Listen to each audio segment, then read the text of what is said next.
ஒரு தேர்தலில் ஏ என்பவர் 30% வாக்குகளை பெற்று 500 வாக்குகள் வித்தியாசத்தில் தோற்றார் எனில் மொத்த வாக்குகள் எவ்வளவு? கணக்கு ரொம்ப கஷ்டமாக இருக்கலாம், ஆனால் ஒரு நிமிஷத்தில் ஒரு ஷார்ட்கட் சொல்லித்தரேன், அதை மட்டும் பிடிச்சிட்டிங்க அப்படின்னா இந்த மாதிரி எந்த ஒரு கணக்கு கேட்டாலும் ரொம்ப ஈஸி தான். என்ன கொடுத்துருக்காங்க? ஏ என்பவர் 30% வாக்குகள் சொல்லியிருக்காங்களா? ஸோ ஏ = 30%. ஏ என்பவர் வந்து 30% வாங்கியிருந்தாருன்னா அவரோட போட்டி போட்டு இன்னொரு ஆள் என்ன வாங்கியிருக்கணும்? 70% வாங்கியிருப்பாரா? அதாவது அதை நான் பின்னு எழுதுறேன்.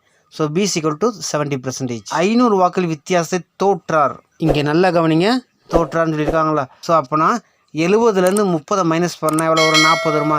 அதை 40% தான் 500. சப்போஸ் 40% 500னா 100% எவ்வளவு? ஏன்னா மொத்த வாக்காளர் எண்ணிக்கை தான் கேட்டிருக்காங்களா? ஸோ 100% எவ்வளவு? ஸோ ரெண்டையும் கிராஸ் மல்டிப்ளிகேஷன் பண்ணிங்கன்னா ஆட்டோமேட்டிக்காக ஆன்சர் வந்துடும். 0 0 கேன்சல் ஆகிடும். 4 100 கேன்சல் பண்ணால் 25. இப்போ மீதி இருக்க 50ஐயும் 25ஐயும் மல்டிபிள் பண்ணோம்னா நமக்கு கிடைக்க போகிற ஆன்சர் 1250. ஸோ மொத்த வாக்காளர்கள் எண்ணிக்கை 1250.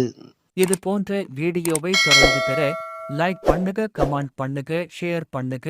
எனது சேனலை சப்ஸ்கிரைப் செய்து என்னை ஆதரிக்கவும். உங்களை அடுத்த வீடியோவில் சந்திக்கும் வரை உங்களிடம் இருந்து விடைபெறுவது உங்கள் ரோத்திரன். நன்றி.